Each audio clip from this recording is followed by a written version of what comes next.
ನಮಸ್ಕಾರ ಎಲ್ಲರಿಗೂ ನನ್ನ ಚಾನಲ್‌ಗೆ ಸ್ವಾಗತ. ಇದು ಡೈಲಿ ವ್ಲಾಗು. ಈ ದಿನ ನಾನು ಯಾಕೆ ಮಾಡೀನಿಪ್ಪ ವ್ಲಾಗ್ ಅಂತಂದ್ರೆ, ಇವತ್ತು ನಾವು ಒಂದು ಸ್ಪೆಷಲ್ ಆಗಿರೋ ಪೂಜೆನ ಮಾಡಿದೇನ್ರಿ. ಅದ್ರ ಬಗ್ಗೆ ನಿಮ್ಗೆ ತಿಳಿಸ್ಬೇಕಂತೇಳಿ ಈ ವ್ಲಾಗ್ ಮಾಡೀನಿ. ನನ್ನ ಮಗಗೆ ಟಿಫಿನ್ ಡಬ್ಬಿ ಕಟ್ಟಾಕತ್ತೀನಿ. ಅವನಿಗೆ ಪಲ್ಯ ಬೇಡ ಆಗಿತ್ರಿ. ಸೊ ಹಿಂಗಾಗಿ ಅವಂಗ ಚಟ್ನಿ ಮತ್ತೆ ನಮ್ಮ ಬಳ್ಳುಳ್ಳಿ ಖಾರ ಅಂತ ಇದ್ದೇ ಇರತ್ತಲ್ಲ. ಸೊ ಬಳ್ಳುಳ್ಳಿ ಖಾರ ಹಾಕಿ ಸುಳ್ಳಿ ಸೊತ್ತಿ ಅನ್ನ ಒಗ್ಗರಣೆ ಹಾಕಿ ಅವಂದು ಊಟದ ಡಬ್ಬಿ ಅಂತೂ ತಯಾರು ಮಾಡೀನ್ರಿ. ಇಷ್ಟೆಲ್ಲ ನಾವು ಮಾಡೋರಷ್ಟಾಗ ಅಂದ್ರೆ 8 ಹೊಡಿತೈತ್ರಿ. ಎಲ್ಲಾನು ಮುಗಿಸ್ಕೊಂಡು ಅವಂಗ ಟಿಫಿನ್ ಡಬ್ಬಿ, ನಾಷ್ಟಾ ಡಬ್ಬಿ ಎಲ್ಲ ಕಟ್ಟಿ ಕಳಿಸಿ ಆಮೇಲೆ ಪೂಜಾ ಅಂದ್ರೆ ಜಗಲಿ ಪೂಜಾ ಮಾಡೋದು ಬರುತ್ತೆ. ಸೊ ಅವಾಗೆಲ್ಲ ನಮ್ದು ಸ್ನಾನೋಪಚಾರ ಎಲ್ಲ ಮುಗಿಸ್ಕೊಂಡು ಹಾಗೆ ನೆಲ ಒರೆಸ್ಕೊಂಡು ಮುಗಿಸ್ಕೊಂಡು ಇವಾಗ ನಾ ಸಾಯಿಬಾಬಾನ ಪೂಜೆ ಮಾಡಾಕ ನಿಂತೇನ್ರಿ. ಸಾಯಿಬಾಬಾ ಪೂಜೆನ 9 ವಾರ ಮಾಡ್ಬೇಕಾಗತ್ತೆ. 9 ವಾರ ನಾವು ಎಲ್ಲೇ ಇರ್ಲಿ ಬಟ್ ಆ ವಾರ ಮಾತ್ರ ನಾವು ಎಲ್ಲಿ ಪೂಜೆ ಮಾಡಿರ್ತೀವೋ ಅದೇ ಊರಿಗೆ ಬಂದು ಅಲ್ಲೇ ನಾವು ಪೂಜಾ ಮಾಡ್ಬೇಕಾಗತ್ತೆ. ಹಾಗೆ ಕೆಲವರು ಅದನ್ನು ಅಂತಾರೆ, ಇನ್ ಕೆಲವರು ನಾವೇನಿಲ್ಲ ನಾವು ಯಾವ ಊರಲ್ಲಿ ಇದ್ರೂ ಪರವಾಗಿಲ್ಲ ಬಟ್ ಆ ವಾರ ಗುರುವಾರ ಅನ್ನೋದು ಬಂದ್ರೆ ಸಾಯಿಬಾಬಾನ ನೆನಪು ಮಾಡ್ಕೊಂಡು ಅದು ನಾವು ಪೂಜೆ ಮಾಡಿದ್ರೆ ಸಾಕು ಅಂತ ಹೇಳ್ತಾರೆ. ಅದಾದ್ರೂ ನಡೀತದ ರೀ. ಯಾಕಂದ್ರೆ ಸಾಯಿಬಾಬಾ ಯಾವತ್ತೂ ಯಾರಿಗೂ ಕಷ್ಟ ಅನ್ನೋದನ್ನ ಕೊಟ್ಟಿಲ್ಲ ಪೂಜೆ ವಿಷಯದಾಗ. ನನಗೆ 9 ವಾರ ನೆನ್ಪಿಟ್ಕೊಳ್ಳೋದು ತಪ್ಪಬಾರ್ದು ಅನ್ನೋ ಕಾರಣಕ್ಕೆ ಅಲ್ಲೇ ದೇವ್ರ ಮನ್ಯಾಗ ಹಿಂಗೆ ಬರ್ಕೊಂಡು ಕ್ಯಾಸ ಎಲ್ಲ ಮಾಡ್ಕೊಂಡಿದ್ದೆ ರೀ. ಸೊ ಇವಾಗ ನಾನು 9 ದೀಪ ಹಚ್ಚಿಬಿಟ್ಟು ನಾನು ಮಾಡಿದ್ದೀನಿ ರೀ. ಡೇ 1 ಅಂದ್ರೆ ನಾವು ಗುರುವಾರ 1ನೇ ವಾರ ಏನು ಹಿಡಿದಿರ್ತೀನಲ್ರಿ ಪೂಜಾ, ಅದ ದಿನಾನ 9 ದೀಪ ಹಚ್ಚಿಬಿಟ್ಟೆ ನಾವು ಪೂಜೆನ ಮಾಡಾಕ ಶುರು ಮಾಡ್ಬೇಕಾಗತ್ತೆ. ಹಿಂಗಾಗಿ 9 ದೀಪ ಹಚ್ಚಿ ಅದು ಮಣ್ಣಿನ ಪಂತಿನೇ ಆಗಿರ್ಬೇಕ್ರಿ. ಮತ್ತೆ ಯಾವ್ದು ಫೋರ್ಸ್ಲಿನ್ ಅದು ಎಲ್ಲ ಯೂಸ್ ಮಾಡಕ್ ಹೋಗ್ಬೇಡ್ರಿ. ನಾನು ಮಣ್ಣಿನ ಪಂಕ್ತಿನ ತಗೊಂಡ್ ಬಂದಿದ್ದೆ. ಮಣ್ಣಿನ ಪಂಕ್ತಿ ತಗೊಂಡ್ ಬಂದು ಹಿಂಗ 9 ವಾರನೂ ಪೂಜಾ ಮಾಡ್ಬೇಕು. 9 ವಾರಕ್ಕೂ ನಾವು ಇದೇ ರೀತಿನ ಮಣ್ಣಿನ ಪಂಕ್ತಿ ಒಳಗ ಪೂಜಾ ಮಾಡ್ಬೇಕ್ರಿ. ಅಂದ್ರ ದೀಪ ಹಚ್ಬೇಕು. ಆದ್ರೆ ನಾವು ಹಚ್ಚಿದ ಪಂಕ್ತಿನ ಪ್ರತಿ ವಾರನೂ ಬೇರೆ ಬೇರೆ ತಗೋಬೇಕು ಅಂತ ಏನಲ್ಲ. 1ನೇ ವಾರ ನಾವೇನ್ ಖರೀದಿ ಮಾಡಿರ್ತೀವಲ್ಲ ಸಾಕು, ಅದೇ ಕೊನೆ ವಾರವರೆಗೂ ನಾವು ಯೂಸ್ ಮಾಡಬಹುದು. ಅದನ್ನೇ ಯೂಸ್ ಮಾಡಿದ್ರು ಒಳ್ಳೇದೇ ಅಂತ ನನ್ನ ಅಭಿಪ್ರಾಯ. ಹಿಂಗಾಗಿ ಇದು 9ನೇ ವಾರದ್ದು ನೋಡ್ರಿ ಇವು. 9 ವಾರ ನಾ ಇವ್ನ ಯೂಸ್ ಮಾಡೀನಿ ಖರೆ. ಆದ್ರೆ ಎಷ್ಟು ಚಲೋ ಅದಾವ, ತಳ ತಳ ಅನ್ನಂಗ ಅದಾವಲ್ರಿ. ಇವನೇನ್ ತಿಕ್ಕಿ ತೊಳೆದಿಡ್ಬೇಕಂತೇನಿಲ್ಲ. ನಿಮ್ದು ಮುಗೀತಪ್ಪ ಅಂದ್ರೆ ಗುರುವಾರ ಮಾಡಿರ್ತೀರ, ಶುಕ್ರವಾರ ದಿನ ಏನ್ ಮಾಡ್ಬೇಕಪ್ಪ ಅಂದ್ರೆ ಈ ಬತ್ತಿ ಇದು ತೆಗೆದ್ಬಿಟ್ಟು ನೀವು ವಾಶ್ ಏನ್ ಮಾಡ್ಬಿಟ್ರೆ ಹಂಗೆ ಇಟ್ರು ಕೂಡ ನಡೀತದ ರೀ. ಏನ ಆಗಲ್ಲ ಮಣ್ಣಿನ ಪಂಕ್ತಿ. ಹಿಂಗ ಶುಕ್ರವಾರ ದಿನಾನ ವಾಪಸ್ ಆ ಬತ್ತಿ ಎಲ್ಲ ತೆಗೆದ್ಬಿಟ್ಟು ಹಂಗೆ ಒಂದು ಇದ್ರಾಗ ಹಂಗೆ ಇಟ್ಬಿಡ್ತಿದ್ದೆ. ಇಲ್ಲ ಅಂತಂದ್ರೆ ಮಮ್ಮಿ ನೆನಪಿತ್ತಂದ್ರೆ ನಾವು ಪೇಪರ್ ಒಳಗೆ ಸುತ್ತಿಡ್ತಿದ್ದೆ. ಬಟ್ ಹಂಗೆ ಇಟ್ರಂತೂ ಬೆಸ್ಟ್ ರೀ. ಸೊ ನಾ ಹಂಗೆ ಇಟ್ಟಿದ್ದೆ.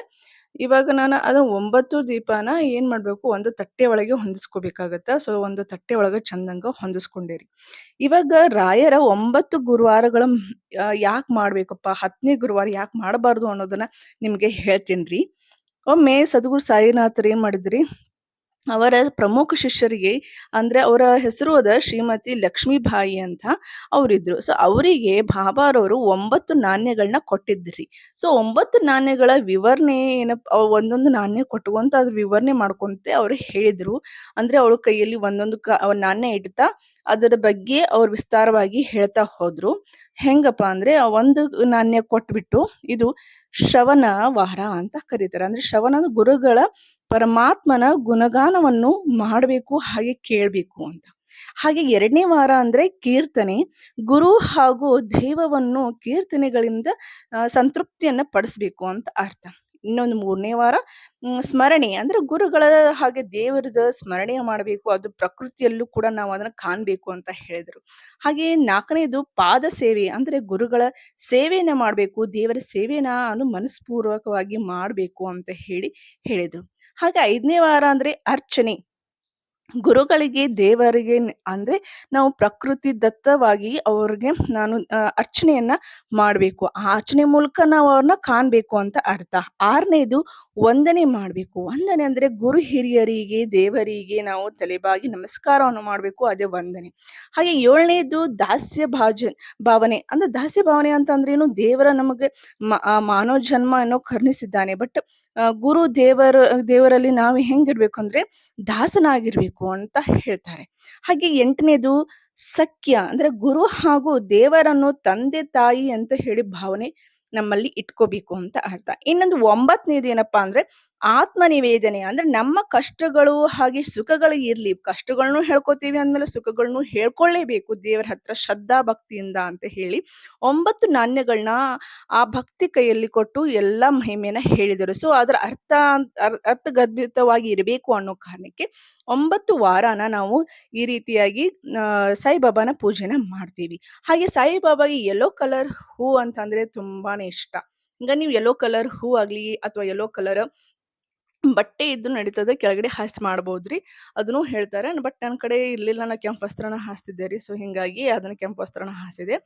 ಇವ್ದ 9 ದೀಪನ ಹಚ್ಚಿ ಹೂವು ಕುಂಕುಮ ಎಲ್ಲ ಹಚ್ಬಿಟ್ಟು ಧೂಪ ಹಚ್ಚೋದನ್ನ ಮಾತ್ರ ಮರಿಬೇಡ್ರಿ. ಸಾಯಿಬಾಬಾಗೆ ಧೂಪ ತುಂಬಾ ಇಷ್ಟ, ಹಿಂಗಾಗಿ ಧೂಪ ಅಂತೂ ಹಚ್ಚಲೇಬೇಕು.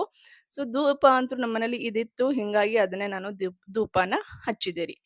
ಸೊ ಧೂಪ ಹಚ್ಬಿಟ್ಟು ನಾವು ಬೆಳಗಿ ಆಮೇಲೆ ಏನಪ್ಪಾ ದೇವರಿಗೆ ಏನೆಲ್ಲ ನೈವೇದ್ಯ ಮಾಡ್ಬೇಕು ಅಂತ ಹೇಳ್ತೀರಾ? ಇಲ್ಲ, ನೈವೇದ್ಯಕ್ಕೂ ಭಾಳ ತಲೆ ಕೆಡ್ಸ್ಕೊಳಂಗಿಲ್ರಿ. ಬಹಳ ಅಂದ್ರೆ ಬಹಳ ಸಿಂಪಲ್. ಜಸ್ಟ್ ನಿಮ್ ಕೈಲಿ ಏನೋ ಆಗ್ಲಿಲ್ಲ ಅಂದ್ರೆ ಒಂದು ಬಟ್ಲ ಸಕ್ರೆ ಎಡಿ ಹಿಡಿದ್ರು ಸಾಕು, ನಮ್ ಸಾಯಿಬಾಬಾ ತೃಪ್ತಿ ಆಗ್ತಾನೆ. ಸಾಯಿಬಾಬಾಗ ನಾವು ಮನಸ್ಫೂರ್ತಿಯಾಗಿ ಬೇಡ್ಕೊಂಡು ಅವನ ಜೊತೆ ಚಂದಂಗ ನಮ್ಮ ಮನಸ್ಸು ಚಿತ್ತನ ಲೀನ ಮಾಡ್ಕೊಂಡ್ರೆ ಸಾಕು. ನಮ್ಮ ಬಾಬಾಗೆ ನಮ್ಮ ಕಷ್ಟನೂ ಗೊತ್ತಾಗುತ್ತೆ, ಅದರ ಪರಿಹಾರನೂ ಏನನ್ನೋದು ಅವ್ನು ನಮಗೆ ಕಾಣಿಸ್ತಾನೆ, ಅಂದ್ರೆ ತೋರಿಸ್ತಾನೆ. ಯಾವ್ದಾರ ಒಂದು ರೂಪದಲ್ಲಿ ನಮಗೆ ತೋರಿಸ್ತಾನೆ. ಆ ಕಾರಣಕ್ಕೆ ಈ ಸಾಯಿಬಾಬಾ ಪೂಜೆ ಮಾಡೋದ್ರಾಗ ತುಂಬಾನ ಅರ್ಥ ಐತ್ರಿ. ಹಾಗೆ ನಾ ಯಾವಾಗ ಇದನ್ನ ಮಾಡಿದ್ದೀನಿ ಅದೆಲ್ಲ ನನಗೆ ಸಕ್ಸಸ್ಸು ಆಗಿದೆ. ಅದರನ್ನ ಕುರು ಕೂಡ ನಂಗೆ ಸಿಕ್ಕಿದೆ. ಇದು 3ನೇ ಸಾರಿ ಆಕ್ಚುಲಿ ನಾ ಮಾಡ್ತಾ ಇದ್ದದ್ದು.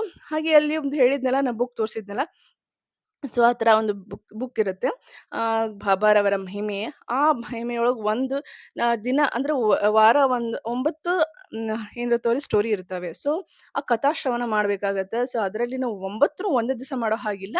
ಒಂದೊಂದು ವಾರಕ್ಕೆ ಒಂದೊಂದು ಕಥೆನ ಓದ್ತಾ ಹೋಗ್ಬೇಕು. ಹಾಗೆ ಅಷ್ಟೋತ್ತರ ನಾಮಾವಳಿ ಇರ್ತವೆ. ಸೊ ಅಷ್ಟೋತ್ತರ ನಾಮಾವಳಿನ ಹೇಳ್ಬೇಕು. ಹಾಗೆ ಆ ಭಜನೆ ಕೂಡ ಇರುತ್ತೆ. ಸೊ ಭಜನೆನೂ ಕೂಡ ಮಾಡ್ಬೇಕಾಗುತ್ತೆ. ಸೊ ಇವಾಗೆಲ್ಲಾನು ಆಯ್ತು. ಇವಾಗ ನಾ ಹೇಳಿದ್ನೆಲ್ಲ, ಸಕ್ರೆ ಎಡೆ ಹಿಡಿದ್ರೆ ಸಾಕು ಅಂತೇಳಿ ನಾನು ಸಾಯಿಬಾಬಾಗೆ ಸಕ್ರೆನೇ ಎಡೆ ಹಿಡಿತಾ ಇದ್ದೀನಿ. ಇದ್ರೊಳಗೆ ಸಾಯಿಬಾಬಾಗೆ ಇದೇ ಬೇಕು ಅಂತ ಏನಿಲ್ಲ. ನಿಮ್ ಇಷ್ಟ, ನೀವ್ ಏನಾರು ಬೇರೆ ತಿಂಡಿ ಕೂಡ ಮಾಡ್ತಿದ್ರಂದ್ರು ನಡೀತದ, ಮಾಡಬಹುದು. ನಿಮ್ ಇಷ್ಟ ಅದು. ಸೊ ನಾ ಸಕ್ರೆ ಎಡೆ ಹಿಡಿದೇನೆ, ವಾರನೂ ಕೂಡ ನಾ ಸಕ್ರೆನೇ ಎಡೆ ಹಿಡಿದಿದ್ದೆ. ಹಿಂಗಾಗಿ ಸಕ್ರೆ ಎಡೆ ಹಿಡಿದೆ. ಹಾಗೆ ತುಪ್ಪದ ದೀಪ ಹಚ್ಚಿ ಕೂಡ ನಾನು ಬೆಳಗಿದೆ. ಇವತ್ತು ತುಪ್ಪದ ದೀಪ ಹಚ್ಚಿ ನಮ್ಮ ಸಾಯಿಬಾಬಾಂದ ಪೂಜಾ ಅಂತೂ ಭಾಳ ನಿಷ್ಠೆಯಿಂದ ಅಂತೂ ಮುಗಿಸಿನ್ರಿಪ್ಪ ನಾನು. ನೀವು ಇಷ್ಟ ನಿಷ್ಠೆಯಿಂದ ಮಾಡ್ರಿ ಬೇಕಾರೆ. ನಾ ಇದ್ದಿದ್ದು ನಾ ಈಗ ಏನು ಹೇಳಿದ್ದೆನಲ್ಲ, ನೀವು ಇದೇ ರೀತಿ ಮಾಡಿದ್ರೂ ಕೂಡ ಪರವಾಗಿಲ್ಲ, ಮಾಡಬಹುದ್ರಿ. ಇದಕ್ಕೆ ಯಾರ್ಯಾರ ಕಡೆಯಿಂದನೂ ಹೇಳಿಸ್ಕೋಬೇಕಂತೂ ಇಲ್ಲ. ವಿಷಯ ತಿಳಿದ್ರೆ ಸಾಕು. ಮಾಡ್ಬೇಕಂತ ಅನ್ಸಿದ್ರೆ ನೀವು ಮನಸ್ಸಿನಾಗ ಒಂದು ಬೇಡ್ಕೊಂಡು ನೀವು ಮಾಡಿದ್ರೆ ಒಳ್ಳೇದ್ ಆಗೇ ಆಗುತ್ತೆ, ನಾ ಗ್ಯಾರಂಟಿ ಕೊಡ್ತೀನಿ.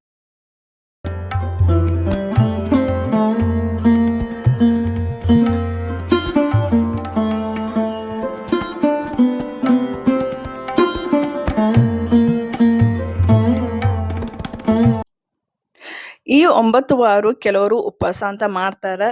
ಕೆಲವರು ಉಪವಾಸ ಮಾಡ್ಲಿಲ್ಲ ಅಂದ್ರೂ ನಡೀತದ ರೀ. ಈ 9 ವಾರ ನಿಷ್ಠೆಯಿಂದ ನೀವು ಭಕ್ತಿಯಿಂದ ಬೇಡೋದಷ್ಟೇ ಬೇಕಾಗತ್ತೆ. ನಾನಂತರೂ ಉಪವಾಸ ಮಾಡಿದ್ದೆ. ಅಂದ್ರೆ ಬೆಳಗ್ಗೆ ನಾಷ್ಟ ಮಾಡಿದ್ದೆ, ಮಧ್ಯಾಹ್ನ ಊಟ ಅಷ್ಟೇ ಒಂದು ಹೊತ್ತು ಬಿಟ್ಟಿದ್ದೆ. ಸೊ ರಾತ್ರಿ ಊಟ ಮಾಡ್ತಾ ಇದ್ದೆ. ನೀವು ಬೇಕಾದ್ರೆ ಅದೇ ರೀತಿಯಾಗಿ ಮಾಡ್ಕೋಬಹುದು. ಆದ್ರೆ ನಾನು ಮಧ್ಯಾಹ್ನಕ್ಕೆ ನಾವು ಊಟ ಮಾಡ್ಲಿಲ್ಲ ಅಂದ್ರೆ ಏನಾಯ್ತು, ಮನೆಯವ್ರಿಗೆಲ್ಲರಿಗೂ ಅಡುಗೆ ಮಾಡ್ಬೇಕಾಗತ್ತಲ್ಲ. ಸೊ ಮನೆಯವ್ರಿಗೋಸ್ಕರ ಅಂತ ಹೇಳಿ ನಾನು ಪುಂಡಿ ಪಲ್ಲೆ ಹಾಗೆ ಚೋಳಿಕಾಯಿ ಪಲ್ಯನ ಮಾಡಿದ್ದೆ ರೀಪ. ಹಾಗೆ ಟೊಮೆಟೊ ಸಾರು ಕೂಡ ಮಾಡಿದ್ದೆ. ಹೇಳಿದ್ನಲ್ಲ ನಿಮಗೆ, ಮೊದ್ಲಕ್ಕಿನ ವ್ಲಾಗ್ ಯಾರ ನೋಡಿದ್ದೀರಾ ಅವ್ರಿಗಂತೂ ಗೊತ್ತೇ ಇರುತ್ತೆ. ನಮ್ಮ ಮನೆಗಂತೂ ಕಂಪಲ್ಸರಿ 2 ಪಲ್ಯ ಬೇಕೇ ಬೇಕು ಅಂತ ಹೇಳಿ. ಸೊ ಪುಂಡಿ ಪಲ್ಯ ಮಾಡಿ ಅದನ್ನು ಎಲ್ಲ ಕುಕ್ಕರ್ ಹಾಕಿದ್ನಲ್ಲ. ಸೊ ಅದನ್ನೆಲ್ಲ ಇವಾಗ ಅರಿದೆ, ಅದನ್ನ ಕಿವುಚ್ಬಿಟ್ಟು ನಾನೀಗ ಪುಂಡಿ ಪಲ್ಯ ಮಾಡಾಕತ್ತೀನಿರಿಪ್ಪ. ಚೋಳಿಕಾಯಿ ಪಲ್ಯ ಅಂದ್ರು ಆಗ್ಯದ, ಕುದಿಯಾಕಿಟ್ಟೀನಿ. ಇವಾಗ ನಮ್ಮ ಪುಂಡಿ ಪಲ್ಯ ಆತಂದ್ರೆ ಮಸ್ತ್ ನೋಡ್ರಿಪ್ಪ. ನಮಗಂತೂ ಚೋಳಿಕಾಯಿ ಪುಂಡಿ ಪಲ್ಯ 2 ಕಾಂಬಿನೇಷನ್. ಇಲ್ಲಪ್ಪ ಅಂದ್ರೆ ಪುಂಡಿ ಪಲ್ಯ ಜೊತೆ ಡೊಣ್ ಮೆಣಸಿನ್ಕಾಯಿ ಅಥವಾ ಎಣ್ಗಾಯಿ ಡೊಣ್ ಮೆಣಸಿನ್ಕಾಯಿ ಆದ್ರಂತೂ ಮಸ್ತ್ ಆಗತ್ತೆ ಟೇಸ್ಟ್. ಹಿಂಗಾಗಿ ನಾವು ಕಾಂಬಿನೇಷನ್ ಮಾಡಿದ್ರೆ ಹೆಚ್ಚಾಗಿ ಈ ರೀತಿಯಾಗಿ ಕಾಂಬಿನೇಷನ್ ಮಾಡಿರ್ತೀವಿ. ನೋಡ್ರದ ನಮ್ದಂತರೂ ಅಡಿಗೆ ಮಾಡಾಕ ಫುಲ್ ಬಿಸಿ ಆಗ್ಬಿಟ್ಟೆ ನಾನು.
ಮಧ್ಯಾಹ್ನ ಅಡಿಗೆ ಮುಗಿತ್ರಿ. ನಾನ ಗೊಂಜಾಳ ತಂದಿದ್ನೆ ರೀ. ಅದು ಏನ ತಂದ್ 4 ದಿವ್ಸ ಆಗಿತ್ರಿಪಾ. ಏನ್ ಮಾಡೋದು? ನನಗೂ ಮಾಡಕ್ ಆಗಿರ್ಕಿಲ್ಲ. ಸೌಡ ಸಿಕ್ಕಿರ್ಕಿಲ್ಲ ಅಂತ ಹೇಳಿ ಹಂಗ ಇಟ್ಟಿದ್ದೆ. ನೋಡೋಣ್ರಿ ಒಂಚೂರ್ ಏನಾರ ಹಸಿ ಇದ್ವು ಅಂದ್ರ ಅಟ್ ಕುದಿಸ್ಕೊಂಡ್ ತಿನ್ನಾಕ ಅನುಕೂಲ ಆದ್ರ ಕುದಿಸ್ಕೊಂಡ್ರ ಆಯ್ತ್ ಅಂತ ಹೇಳಿ ಸುಲ್ಯಾಕತ್ತೀನಿ. ಯಾಕಂದ್ರ ಹೆಂಗಾರು ಮಧ್ಯಾಹ್ನ ನಂದು ಊಟಿಲ್ಲ. ಇದ ಆಗ್ವಲ್ತ ತಿಂದ್ರ ಆಯ್ತ್ ಅಂತ ಕುದಿಸ್ಕೊಳ್ಳೋಣ್ರ ಆತಂತ ವಿಚಾರ ಮಾಡೀನ್ರಿ ನಾನು. ಅದಕ್ಕಂತ ಹೇಳಿ ಇದ್ನೆಲ್ಲ ಸೆಪ್ಪಿ ಚಂದಂಗ್ ತೆಗ್ಯಾಕತ್ತಿದ್ರಿ. ನಾವು ಸಣ್ಣವ್ರಿದ್ದಾಗ ಇದ್ರಾಗ ಬರ್ತೈತಲ್ರಿ ಕೂದ್ಲ, ಅದು ಭಾಳ ಇಷ್ಟ ಪಡ್ತಿದ್ವಿ ನಾವು. ತಲೆ ಮೇಲೆ ಹಾಕ್ಕೊಂಡು ನೋಡಿದ್ರ ನಾ ಫಾರಿನ್ ಗರ್ಲ್ ಅಂತ ಹೇಳಿ ಎಲ್ಲಾರು ಶೋಕಿ ಮಾಡ್ತಿದ್ವಿ ರೀ. ಅದೊಂಥರ ಮಜಾನ ಅಲ್ರಿ ಚೈಲ್ಡ್‌ಹುಡ್ ಡೇ. ನೀವು ಹಂಗ ಮಾಡ್ತಿದ್ರೇನ? ಮತ್ತ ಕಾಮೆಂಟ್ ಸೆಕ್ಷನ್‌ದಾಗ ಬರ್ದ್ ಹಾಕ್ರಿ ಚೈಲ್ಡ್‌ಹುಡ್ ಅಂತ ಹೇಳಿ. ಓಕೆ ನಮ್ದು ಗೊಂಜಾಳ ಅಂತೂ ಹಸಿ ಅದಾವ್ರಿ ಸಾಕ. ಇವಾಗ ಅದನ್ನ ನಾನು ಕುದ್ಯಾಕ್ ಇಟ್ಕೊಂಡ್ಬಿಡ್ತೇನ್ರಿ. ಏನಿಲ್ಲ ಬಾಳ ಸ್ವಲ್ಪ ಉಪ್ಪು ಹಾಕ್ಬಿಟ್ಟು ನಾನು ಕುದ್ಯಾಕ್ ಇಡ್ತೀನ್ರಿ ಅಷ್ಟ. ಯಾಕಂದ್ರ ಎಳೆವದಾವ ಕುದಿತಾವ್ರಿ ಇನ್ನ ಜಲ್ದಿ ಕುದಿತಾವ. ಮತ್ತ ನನಗೂ ತಿನ್ಬೇಕಂತ ಅನ್ಸಿತ್ತ. ಹಿಂಗಾಗಿ ಜವಾರಿ ಇದ್ದು ಚಲೋ ಆತಂತ ಹೇಳಿ ಅವ್ನ್ ತಗೊಂಡ್ ಬಂದಿದ್ನಿ. ಅದಕ್ಕಂತ ಹೇಳಿ ಆಕ್ಚುಲಿ ಅದನ್ನ ಒಂದ್ ರೆಸಿಪಿ ಮಾಡ್ರಾತಂತ ತಗೊಂಡ್ ಬಂದಿದ್ನಿ ರೀ. ಅದ ಆಗ್ಲಿಲ್ಲ. ಈಗ ಕುದಿಸ್ಕೊಂಡ್ ತಿನ್ನೋದಂಥದ ಬಂದೈತ್ ನೋಡ್ರಿಪಾ. ಏನ್ ಮಾಡೋದು? ಕುದಿಸ್ಕೊಂಡ್ ತಿಂದ್ರಾತು. ಇನ್ನೊಮ್ಮೆ ಅದರ ರೆಸಿಪಿ ಮಾಡಿ ಹಾಕ್ತೇನ್ರಿ. ಮಸ್ತ್ ಐತ್ರಿ ಅದ್ ರೆಸಿಪಿ ಕೂಡ ಸೂಪರ್ ಆಗೈತಿ. ನೀವು ಮುಂದಿನ ನೆಕ್ಸ್ಟ್ ವಿಡಿಯೋ ನನ್ನ ಚಾನಲ್ ಏನೇ ಯಾರು ಫಸ್ಟ್ ಟೈಮ್ ನೋಡ್ತಾ ಇದ್ದೀರಾ ಸಬ್ಸ್ಕ್ರೈಬ್ ಮಾಡ್ಕೋರಿ. ಹಾಗೆ ಮುಂಚೆ ಸಬ್ಸ್ಕ್ರೈಬ್ ಮಾಡಿದವ್ರೆ ಕಾಮೆಂಟ್ ಸೆಕ್ಷನ್‌ದಾಗ ಕಾಮೆಂಟ್ ಸೆಕ್ಷನ್‌ದಾಗ ನೀವು ಮಸ್ತ್ ಅಂತ ಹೇಳಿ ಬರೀರಿ. ಹಾಗೆ ಸಂಜೆ ಮುಂದಾಯ್ತು. ಸೊ ಸಾಯಿಬಾಬಾಗೆ ನಾನು ಸಂಜೆ ಮುಂದೂನು ದೀಪ ಹಚ್ಚಿ ಈ ರೀತಿಯ ಬೆಳಗ್ತೀನ್ರಿ. ಅದೇ ಲೈಟ್ ಆಫ್ ಮಾಡ್ಬಿಟ್ಟು ತೋರ್ಸಾಕತ್ತೀನಿ. ಯಾಕಂದ್ರ ಈ ಬೆಳಕನಾಗ ನಮ್ ಸಾಯಿಬಾಬಾ ಎಷ್ಟು ಚಂದ ಹೊಳ್ಯಾಕತ್ತಾನ ನೋಡ್ರಿಪ್ಪ. ನಮೋ ಸಾಯಿಬಾಬಾ. ಹಿಂಗಾಗಿ ನಾನ ಲೈಟ್ ಹಚ್ಚಿಲ್ಲ. ಜಸ್ಟ್ ದೀಪದಾಗ ನಿಮ್ಗ ತೋರ್ಸಾಕತ್ತೀನಿ. ಎಷ್ಟು ಹೊಳ್ಯಾಕತ್ತದ ನೋಡ್ರಿಪ್ಪ. ನಮ್ ಪೂಜಾ ಮಾಡಿದ್ದಂತ್ರ ಭಾಳ ಖುಷಿ ಆಯ್ತು. ಇಷ್ಟ ಆಯ್ತು ನನಗೆ. ಸೊ ಇವಾಗ ಏನಪ್ಪಾ ಸಂಜೆ ಮುಂದ ನಾನು ಸಾಯಿಬಾಬಾ ಗುಡಿಗೆ ಹೊಂಟಿದ್ದೆ. ಯಾಕಂದ್ರೆ ಅಲ್ಲಿ ಪ್ರಸಾದ ಸೇವೆ ಇಟ್ಕೊಂಡಿದ್ದೆ ರೀ. ಏನ ಆಗ್ಲಿ ಪ್ರಸಾದನ ಮನೆಗೆ ಕರೆದು ಯಾರಾರ ಆಗ್ಲಿಲ್ಲಪ್ಪಾ ಅಂದ್ರೆ ಮನೆಗೆ ಕರೆದು ಒಂದ್ 10 ಮಂದಿಗೆ ಕರೆದು ಊಟ ಹಾಕಬಹುದು. ಇಲ್ಲಪ್ಪಾ ಅಂದ್ರೆ ಈ ರೀತಿಯಾಗಿ ಸಾಯಿಬಾಬಾ ಗುಡಿ ಇರುತ್ತಲ್ಲ ಅಲ್ಲಿ ಹೋಗಿ ನೀವ್ ಏನ್ ಕೈಲಾದಷ್ಟು ಏನಿರುತ್ತೋ ಅದನ್ನ ನೀವು ಅಲ್ಲಿ ಪ್ರಸಾದ ಹಂಚ್ರಿ ಅಂತ ಕೊಟ್ರು ಕೂಡ ಅವ್ರು ಹಂಚ್ತಾರ್ರಿ. ಸ್ವೀಟ್ ಆಗ್ಬೋದು ಅಥವಾ ರೈಸ್ ಆಗ್ಬೋದು. ಆದ್ರೆ ಅನ್ನ ಆಗ್ಲಿ ದಾನ ಮಾಡೋದು ಒಳ್ಳೇದಲ್ರಿ. ಸೊ ಹಿಂಗ ಅನ್ನ ಪ್ರಸಾದ ಮಾಡೋದ ಬೆಟರ್ ಅಂತ ನನಗ್ ಅನಸ್ತು. ಹಿಂಗಾಗಿ ನಾನು ಪಲಾವ್ ಮಾಡ್ಸಿದ್ದೆ ರೀ. ಸೊ ಪಲಾವ್‌ನ ಇವಾಗ ಸಾಯಂಕಾಲ ಇಲ್ಲಿ ಮಂದಿ ಬಾಳ ಬರ್ತಾರ್ರಿ. ಗುರುವಾರ ಅನ್ಕೊಳ್ಳೋಣ ಜನ ಅಂತೂ ಸೇರ್ತಾರ. ಹಾಗೆ ಇಲ್ಲಿ ಭಜನೆ ಗಿಜನೆ ಅಂತೂ ಸೂಪರ್ ಆಗಿರತ್ತ. ಆ ಕಾರಣಕ್ಕೆ ನಾನು ಸಂಜು ಮುಂದ ಇಲ್ಲಿ ಬಂದ್ರಾಯ್ತು ಅಂತ ಹೇಳಿ ಸಾಯಂಕಾಲ ಬಂದೆ. ಹಾಗೆ ಸಾರಿ ಇದು ಪಾಲ್ಕಿ ಉತ್ಸವ ಇರುತ್ತೆ. ಸೊ ಪಾಲ್ಕಿ ಉತ್ಸವ ಆದ್ಮೇಲೆ ಆ ಪ್ರಸಾದದ ಸಂತರ್ಪಣೆ ಇರುತ್ತೆ. ಹಿಂಗಾಗಿ ಸೊ ಪಾಲ್ಕಿ ಆಗೋ ಮಟ ಅಂತೂ ಆಗೋ ಮಟ ಅಂತೂ ವೇಟ್ ಮಾಡೋಣ ಅಂತ ಹೇಳಿ ನಾನು ಕುಂತೇರಿ. ಸೊ ಅಲಂಕಾರ ಅಂತೂ ಮಸ್ತ್ ಆಗಿತ್ತ. ನಮ್ ಸಾಯಿಬಾಬಾ ಹಾಗೆ ದತ್ತಾತ್ರೇಯ ವಿಗ್ರಹ ಕೂಡ ಇತ್ತು. ಅದು ಮಸ್ತ್ ಮಾಡಿದ್ದರಿ ಪೂಜಾನ. ಸಣ್ಣ ಮಕ್ಕಳಂತೂ ತಮ್ಮ ಪಾಡಿ ತಾವ ಎಷ್ಟ್ ಚಂದ ಅಂಬೆಗಳ ಹಾಕೊಂಡ್ ಆಟ ಆಡಾಕತ್ತಿದ್ವು ರೀ. ನನಗೂ ಖುಷಿ ಅನಿಸ್ತದ ನೋಡಾಕ. ನಾನು ಕೂಡ ವೇಟ್ ಮಾಡ್ಲಿಕತ್ತಿದ್ದೆ. ಯಾಕಂದ್ರೆ ಎಲ್ಲ ಪೂಜಾ ಅದು ಆಗೋ ಮಟ ಅಂತೂ ವೇಟ್ ಮಾಡ್ಲೇಬೇಕಂತ ಹೇಳಿದ್ರು. ಸೊ ಹಿಂಗ ವೇಟ್ ಮಾಡತ್ತಿದ್ದೆ. ಹಾಗೆ ಅಲ್ಲಿದ್ದವರು ತಬ್ಲಾ ಬಾರ್ಸ್ಲಿಕತ್ರು. ಅಂದ್ರೆ ಭಜನೆ ಸ್ಟಾರ್ಟ್ ಮಾಡಿದ್ರು. ಸೊ ಭಜನೆ ಸ್ಟಾರ್ಟ್ ಆಗಾನ ಒಬ್ಬೊಬ್ರು ಜನ ಬರ್ಲಿಕತ್ತಿರ್ರಿ.